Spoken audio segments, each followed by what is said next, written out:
My mother hinted at it, but never asked me directly. And after making this video, I'm going to be living on the run for fear of our government, because they're going to try and hunt me down so I can't disclose anymore to anybody. That is why I intend to tell you everything in this video that I can remember. I'm old. The public needs to know this.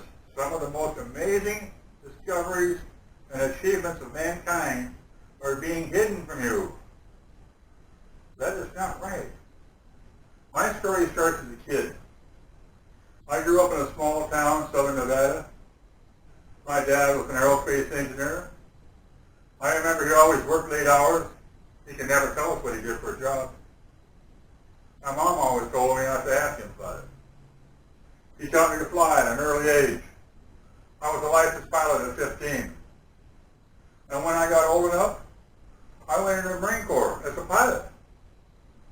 One thing led to another, and soon I was considered one of the top pilots in the Marines.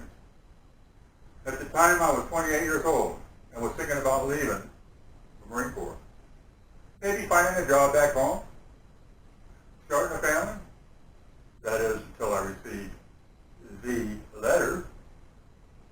I remember it said, classified, eyes only, on the envelope. And the only name on it was mine, Robert Miller. I opened the letter in private. It said that I was qualified for a top secret position as a test pilot at Groom Lake Test Facility. I thought, great. It also said a plane would be picking me up in Las Vegas Airport, private section at 3 a.m. to take me there. So we flew out there in the middle of the night, and two men in black suits escorted me into an underground building that was built in kind of like a side of a hill. And yes, the men in black are real. Believe me, they're real. I remember going down long hallways with many doors on each side. We went down several flights of stairs. Must have been far underground at that point. They showed me into a small room with a single bed and a desk. Then they told me this is where I was going to be living for the next 2 months. Inside the room, there was a small bed, a desk, and some weights for exercising. Before giving me the chance to even say no, the men left and locked the door.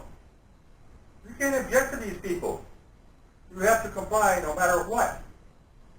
I looked inside one of the drawers in the desk, and there was a booklet titled something like Working at Groom Lake or something. I sat down on the bed and began to read it.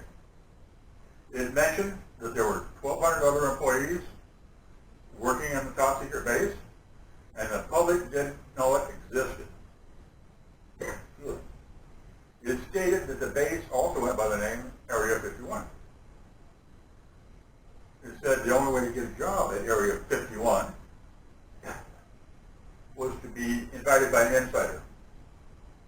I assumed that my father invited me, and this is where he'd been working when I was a kid. He had long since retired by the time I got there, and I wasn't sure what was in store for me now. About an hour later, the men wearing the black suits opened the door, told me to come with them. I remember the halls were like long metallic tubes, very dim. They brought me up a couple flights of stairs and brought me to another room. They told me to sit down across from that table. And they continued to explain why I was there. They told me I was going to be a test pilot for a new technology. This technology was not developed by humans, they explained, that they had discovered remnants of a craft in 1947. That ring a bell? And they had reverse engineered it. I was going to be the first one to pilot it. Also, they threatened me again, if I told anybody, even my family, there would be dire consequences for all. I asked them what were the origins of the craft they found, and if they really thought it was just from another country. They told me not of this world, and the beings that engineered it were extra-dimensional. They said the beings were still alive and were being kept in an undisclosed location on a facility. My first test flight was going to be tomorrow. I woke up early the next day, awaiting further instructions. A man came to my door and took a large cafeteria where I ate breakfast with other dead pilots. And got to know other people on the base. Each section of the base was highly compartmentalized. You only met with people who were doing similar jobs. I was then taken into a room which they were to fit me with the gear needed to pilot the craft, my flight suit. A team of scientists wearing white suits measured me, took many, many tests, then they left me in a room alone. About an hour, 2. I couldn't tell, there was no clocks or radio in there. So anyway, I put on a suit and was escorted to a large warehouse. Then I saw it.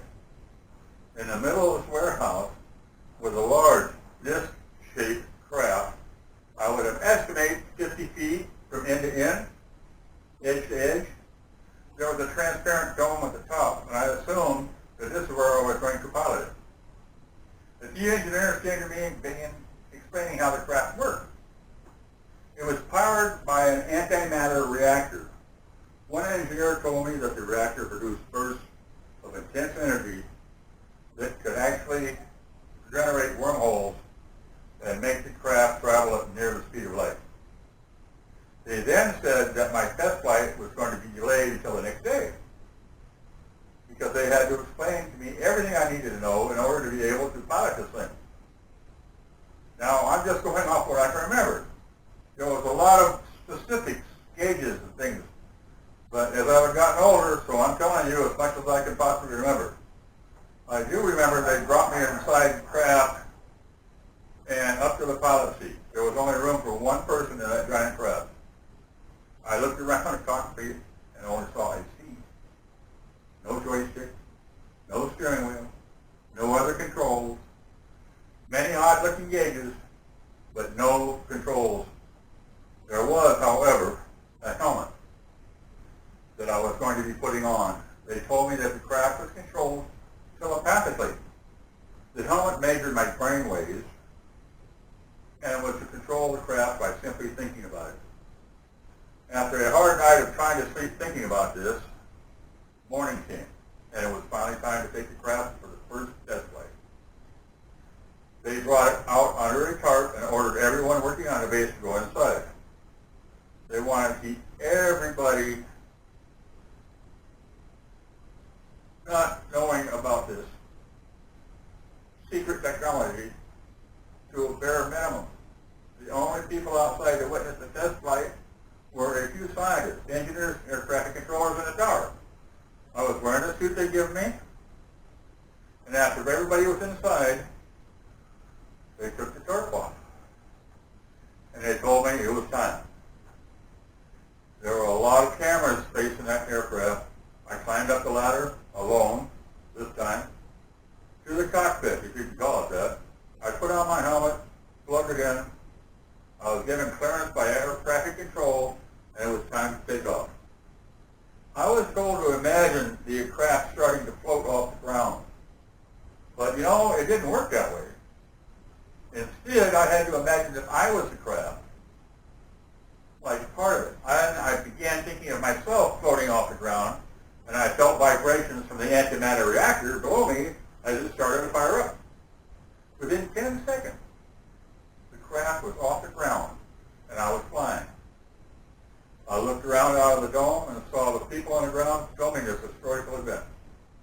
I was instructed to take the altitude to 1,000 feet, then return to the ground. I kept ascending and kept looking at the altimeter. Soon I was 500 feet off the ground. Then I felt the vibration of the engine stop. I glanced at the altimeter and realized that I was rapidly losing altitude. There was no ejection button or lever on this craft, so I was effectively helpless. I kept trying to imagine the craft floating, but it was plunging towards the ground. The reactor powered on at the last second, and I went unconscious. The next thing I knew, I was in a hospital bed. There were casts on my leg. Apparently, I was still at the base, in their medical unit. A man wearing a black suit came in the room to explain to me what had happened. He said right before the craft hit the ground, it just went, poof, disappeared. Nobody was sure what had happened. Everybody just went inside the base and called it a day. Then in the middle of the night, they heard a loud cracking noise outside. Running out to see what happened, they saw the craft had crashed in the spot it was about to crash several hours earlier during the day. I was inside the pilot seat, unconscious. Both my legs were shattered. The scientists had hypothesized that the craft had actually time traveled to a point in time several hours later. They said I was going to be going home soon because of medical discharge, because my legs were gone. They had me sign a non-disclosure, the third one, stating since the first meeting, I would not tell anybody as long as I live in making this video.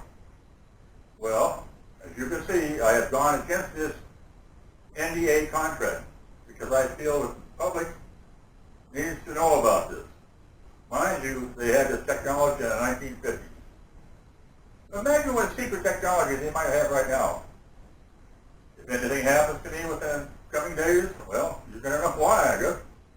The truth is more important than my safety right now, though. Please take this information and do whatever you please with it. I just want to get this story out there because I've been living a lie for a long, long time. My sincere hope is that the story gets heard by as many people possible. Many of you are going to think I'm lying. But I'm not interested in talking to those people. I'm only speaking to those of you that will listen. I would love to hear any questions you may have. I will check in from time to time with Apex TV. Maybe your questions will spark my memory and help me remember any details I have forgotten. I would like to thank Apex TV for distributing my message and you for listening.